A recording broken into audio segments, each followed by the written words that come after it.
चुड़ैल समीना परी को बोतल में कैद करके समंदर में फेंक देती है।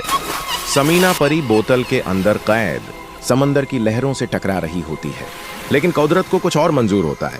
उसी समंदर के किनारे पर अनाया और शेरू खेल रहे होते हैं। तभी अनाया और शेरू उस बोतल को देख लेते हैं जिसमें समीना परी कैद होती है। ये मंजर देखकर दोनों बहुत हैरान हो जाते हैं। अनाया तुरंत बोतल खोलकर समीना परी को आजाद कर देती है।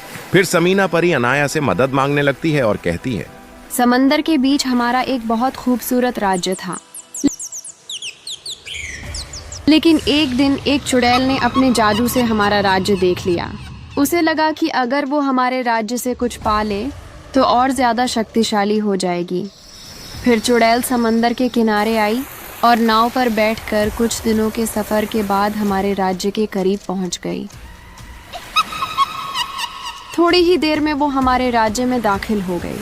मैं और सुमायरा परी ने उस चुड़ैल को देख लिया और उसे रोकने की पूरी कोशिश की, लेकिन हम रोक नहीं पाए। फिर उसने सुमायरा परी को घायल कर दिया और मुझे अपने जादू से बोतल में बंद करके समंदर में फेंक दिया। कृपया अनाया, हमारी मदद करो। अनाया और शेरू यह सुनकर बहुत हैरान हो जाते हैं और फिर समीना परी को अपने घर ले आते हैं। समीना परी अनाया को बताती है कि चुड़ैल को हराने का सिर्फ एक ही तरीका है, एक जादुई छड़ी जो इस नक्शे के मुताबिक समंदर के बीचों बीच छिपी हुई है। वहां एक राक्षस मॉन्स्टर भी है। दूसरी तरफ चुड़ैल के सामने जो भी परी आती है वो उसे खत्म कर देती है और महल की तरफ बढ़ रही होती है।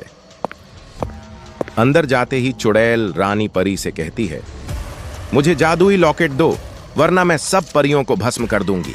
रानी परी लॉकेट नहीं देती तो चुड़ैल महल में सब परियों को अपने जादू से मार देती है। रानी परी लॉकेट को बचाने के लिए महल से तुरंत निकल जाती है और छत पर जाकर महल से छलांग लगा देती है। नीचे जोर से गिरती है।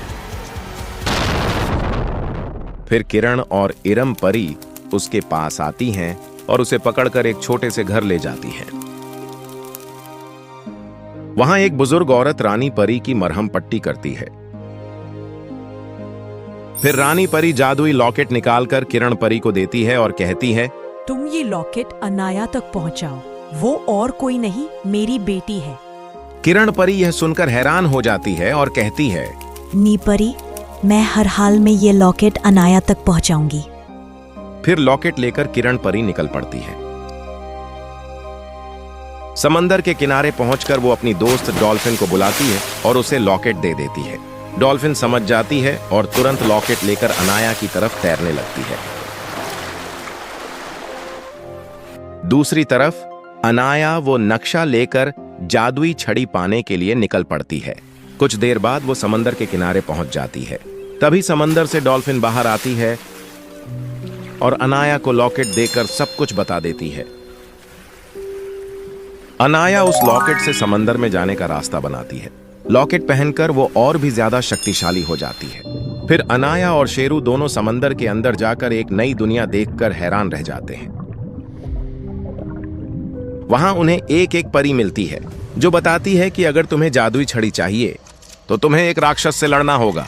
अनाया और शेरू दोनों आगे बढ़ते हैं और उस जगह पहुंचते हैं जहां एक बड़ा राक्षस छड़ी वाले बॉक्स के पास बैठा होता है। राक्षस अनाया को देखते ही बॉक्स छुपा देता है और उस पर हमला करता है, लेकिन अनाया जादुई लॉकेट से उस पर हमला करती है। राक्षस बॉक्स लेकर भागता है, लेकिन अनाया अपने जादू से उसे हरा देती है। बॉक्स खोलते ही अनाया जादुई छड़ी निकालती है और भी ज्यादा शक्तिशाली हो जाती है। छड़ी लेकर अनाया और शेरू वापस ऊपर आ जाते हैं। एक छोटी सी नाव पर बैठकर अनाया, शेरू और समीना परी राज्य की तरफ निकल पड़ते हैं। कुछ देर बाद वो किनारे तक पहुंच जाते हैं। रास्ते में उन्हें कुछ परियां जंगल में कैद दिखती हैं, जिन्हें अनाया जादू से आजाद कर देती है। आगे बढ़ते हुए कुछ और जानवर भी मिलते हैं जिन्हें चुड़ैल ने कैद किया होता है। अनाया सबको आजाद कर देती है। फिर अनाया उस घर तक पहुंचती है जहां रानी परी होती है। अंदर जाते ही रानी परी अनाया को देखकर बहुत खुश होती है और उसे जोर से गले लगा लेती है। दूसरी तरफ चुड़ैल काले जादू से परियां बनाती है और उन्हें लॉकेट ढूंढने भेज देती है। वो परियां लोगों के घर जला रही होती हैं, सब कुछ तबाह कर रही होती है। फिर अनाया आती है और अपनी जादुई छड़ी से सब परियों को खत्म कर देती है। फिर जादू से सब घर पहले जैसे कर देती है। फिर अनाया महल के अंदर जाती है जहां चुड़ैल जादू कर रही होती है। अनाया उस जादू को रोकती है। फिर अनाया और सब परियां मिलकर एक साथ चुड़ैल पर जादू करती हैं। चुड़ैल कमजोर होकर नीचे गिर जाती है। अनाया चुड़ैल की छड़ी लेकर और भी ज्यादा शक्तिशाली हो जाती है। फिर अनाया चुड़ैल को बोतल में बंद करके समंदर की गहराइयों में फेंक देती है।